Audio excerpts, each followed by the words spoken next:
오늘 데살로니가 후서를 읽기 시작합니다. 데살로니가 전서, 후서 이렇게 두 개로 나눠져 있는데요. 편지를 보낸 시기는 비슷한 것으로 봅니다. 처음에 말씀드렸는데요. 데살로니가 편지를 쓰게 되는 요 시기가 AD 한 50년, 51년, 52년 그 정도 돼요. 그러면 예수님께서 성취하신 지 몇 년 됐죠? 20년이 안 됐죠.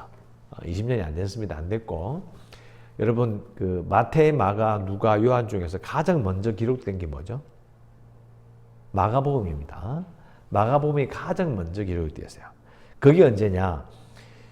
AD 70년 예루살렘 성전이 파괴되고 나서 그때 기록이 되셔요. 그러면은 그때가 AD 70년 뒤라고 보더라도 돼요. 그러면 데살로니가 전서 후서는 몇 년이 빨라요? 20년이 빠릅니다. 아주 빨리 기록된 거예요. 그러니까 이 데살로니가 전서 후서는 초대교회, 개척교회 아니면 신생교회가 어땠는지를 볼 수 있는, 그러니까 우리가 알고 있는 사복음서가 우리 신약의 맨 앞에 나와 있잖아요. 그러니까 그게 빨리 기록된 것처럼 보이는데 아니에요. 그러니까 정말 초기의 모습을 알 수 있는 것이 데살로니가 전후서입니다. 참 귀한 부분이라 볼 수 있죠. 그래서 우리가 이 개척교회, 신생교회였던 데살로니가 교회의 사람들이 그 교회에 어떤 일이 있었는지를 우리가 볼 수 있는 귀한 부분입니다. 1절, 2절 말씀은 앞에 나온 것 비슷하게 인사 말씀하고 있으니까요. 생략하고 3절 형제들아 우리가 너희를 위하여 항상 하나님께 감사할지니 이것이 당연한 함은 너희 믿음이 더욱 자라고 너희가 다 각기 서로 사랑함이 풍성함이다. 데살로니가 전서 앞에 나오잖아요. 마게도냐와 아가야 지방에 너희들의 소문이 다 알려졌다. 무슨 소문요? 예수 믿는 사람들이 있다 하더라. 근데 그 예수 믿는 사람들이 하는 행동들이, 그들이 하는 일들이 막 알려지기 시작했다는 것을 분명히 바울은 말하고 있습니다. 그러니까 3주 정도밖에 머물지 못했던 데살로니가 지역에 그 자신의 전도한 사람들이 정말 예수를 잘 믿고 있다 하는 소문이 들리니까 이게 얼마나 좋겠어요. 그죠? 그래서 이런 말을 하는 거고요. 4절에 그러므로 너희가 견디고 있는 이 모든 박해와 환난 중에서 여기 모든 박해와 환난을 줄 거 보시기 바랍니다. 모든 박해와 환난. 아니 뭐 교회 생긴 지 얼마 됐다고 지금 이 박해를 받는단 말입니까? 얼마 됐다고 환난을 받아요. 참 기가 막힌 거예요. 그러니까 이 박해와 환난을 왜 제가 줄을 그으냐고 했냐면 데살로니가 후서의 내용들이 심판, 박해, 주의 재림 이런 주제가 많아요. 고난이 많으니까요. 그래서 이제 이 편지를 쓴다는 걸 알 수가 있고요. 그리고 그 박해와 환난을 받는데 그 속에서 너희의 인내와 믿음으로 말미암아 하나님의 여러 교회에서 우리가 친히 자랑한다. 친히 자랑한다는 것도 줄 한번 꺼보시기 바랍니다. 친히 자랑한다. 이것은 우리가 생각해 볼 수 있는데요. 왜 줄을 꺼려고 했느냐면 뭘 자랑할까요? 우리가 자랑한다. 지금 데살로니가 교인들 자랑하잖아요. 그럼 이 의도가 뭐예요? 뭘 자랑하는 거죠? 우리가 개척한 교회가 이렇다 이걸 자랑하는 건가요? 자, 읽어보면요. 로마서도 그렇고 대부분의 이 바울의 편지를 읽어보면 바울 자신이 정말 대단한 교회 개척자. 야, 내 교회 이 지에 내가 교회 세웠다. 이걸 자랑하고 있지 않습니다.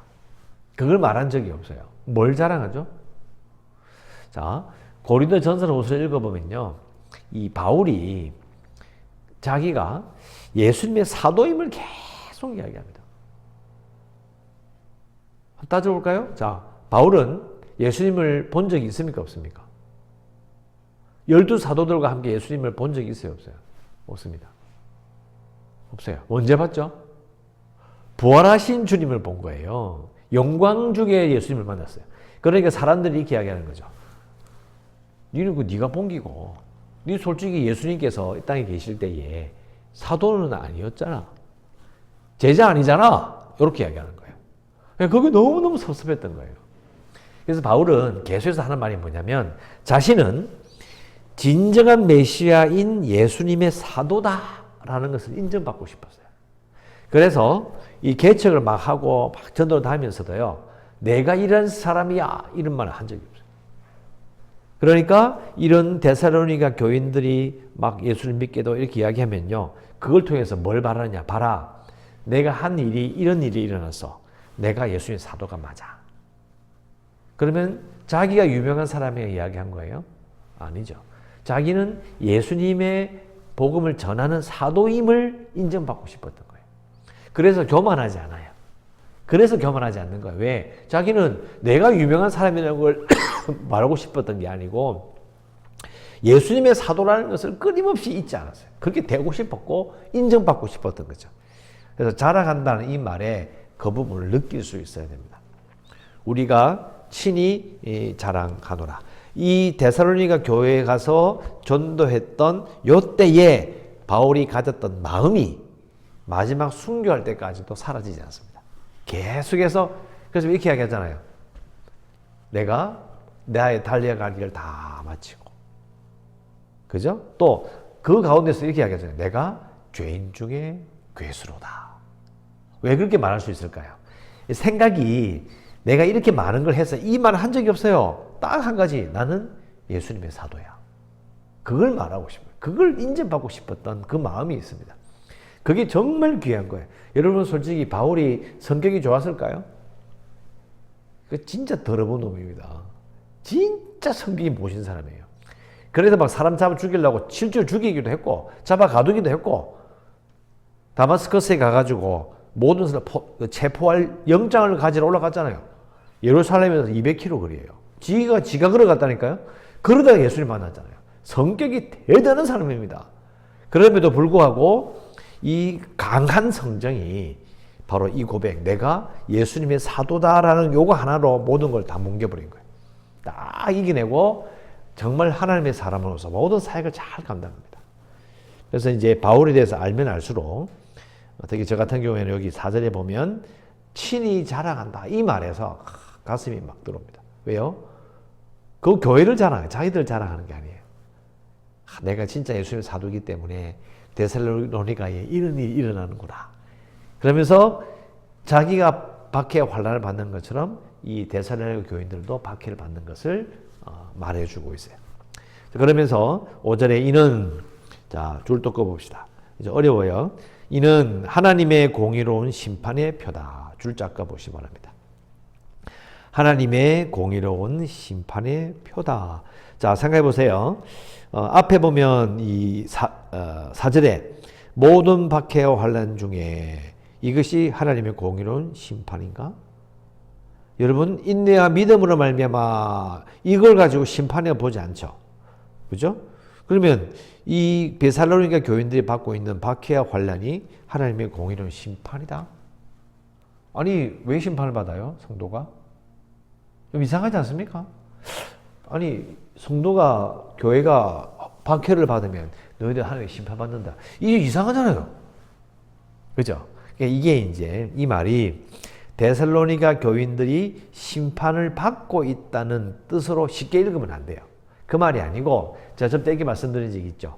심판이란 말이 중립적인 단어라고요. 자, 하나님께서 예수 그리스도를 보내셔서 재림하셔서 그러면 심판해요. 그럼 심판하면 악한 자들에게는 악한 일이 드러나서 벌을 받아요. 선한 자에게는 성도에게는 충성이 드러나서 영광을 받고 칭찬을 받아요. 이 심판이라는 말이 중립이라는 단어예요. 심판이 나쁜 말이 아니에요. 네 심판받아야 되겠어. 이 욕이 아니에요. 여러분 우리는 하나님 앞에 심판받아야 돼요. 내가 충성하고 있음을 하나님 앞에 부끄럽지 않게 살고 있었음을 심판받아서 칭찬받아야 돼요. 이런 뜻이에요 이게. 그래서 너희로 하여금 나오잖아요. 하나님의 나라에 합당한 자로 여김을 받게 하려 함이라. 왜요? 박해와 환난을 통해서 하나님 앞에 내가 합당한 자다라는 것이 드러나는 거예요. 그게 심판받는 거예요.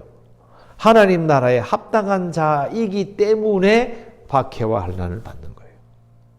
알게 되는 거죠. 아, 내가 박해와 환난을 받는구나. 예수 믿었더니 이게 뭐야? 이게 아니고요. 예수 믿었더니 내가 하나님 나라에 합당한 자로 나를 여기시는구나. 이렇게 생각해야 되는 거예요. 심판을 받는 게 아니라 심판을 받아가지고 막 벌 받는 그런 느낌이 아니고요. 오히려 영광을 받게 되는 거예요. 참 어려운 이야기예요. 그런데 뒤에 또 나와요. 자, 그래서 그 나라를 위하여 너희가 또한 고난을 받는 것이다. 걱정하지 말라는 거죠. 그리고 6절에 나옵니다. 너희를 환난을 받게 하는 자들에게는 환난으로 갚으신다. 왜 갚으시죠? 심판하시니까요. 너희로 환난을 받게 하는 자, 즉 핍박하는 자들에게는 환난으로 갚으시고 환난을 받는 너희에게는 우리와 함께 안식으로 갚으시는 것이 하나님의 공이다. 여러분, 심판의 조건이 제일 중요한 조건이 뭡니까? 심판은요, 공의로워야 돼요. 우리나라에도 이 사람이 사는 이 세상에서도요, 재판할 때 뭘 기준으로 하죠? 법을 기준으로 합니다. 왜요? 그래야 공정하거든요. 하나님께서 심판하시면 공의로워야 되잖아요. 그러니까 박해와 환난 가운데 있지만은 시간이 지나면 성도는 안식으로, 하나님 믿지 않는 자들에게는 환난으로 다시 갚아주시는 거죠. 앞에 나오는 이 박해와 환난과 6절에 나오는 이 환난은 이 완전 질이 틀린 거예요. 왜요? 4절에 나오는 박해와 환난은 사람이 주는 거고요. 6절에 나오는 환난은 하나님이 주시는 환난이에요. 이 질이 같아요? 크기가 같을까요? 아니죠. 이건 규모 자체가 다른 거예요. 자, 그리고 주 예수께서 자기의 능력의 천사들과 함께 하늘로부터 불꽃 가운데에 나타나실 때에 8절 하나님을 모르는 자들과 우리 주 예수의 복음에 복종하지 않는 자들에게 형벌을 내리시리니 이런 자들은 주의 얼굴과 그의 힘의 영광을 떠나 영원한 멸망의 형벌을 받으리로다. 자, 제가 방금 쭉 읽었는데요. 이 장면을 읽을 때 우리가 잊지 말아야 될 건 뭐냐. 여러분, 복음은 뭐라고 그랬습니까? 예수님이 왕이시다는 걸 했죠. 그죠? 그러니까 여기 나오는 이 장면, 불꽃 가운데 하늘로 이거에 왕이 나타나는 모습입니다. 왕이. 제가 데살로니가 전서 말씀드렸잖아요. 왕이 행차하신다. 제가 사운드 클라우드에 제목을 써놨습니다. 우리를 데리고 행차하신다. 왕이 행차를 하는 거예요. 하늘로부터 임해요.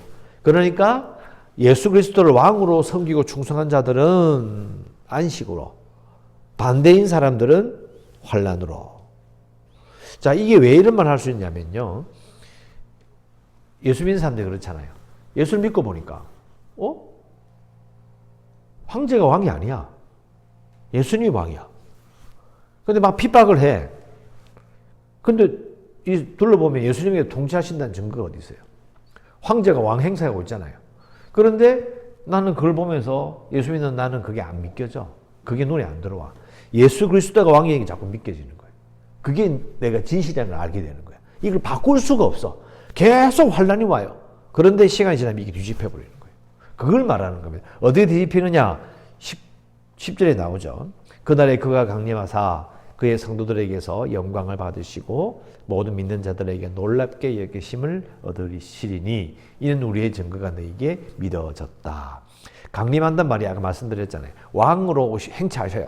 그러면 성도들이 영광을 받아요. 성도들이 막 영광을 돌려.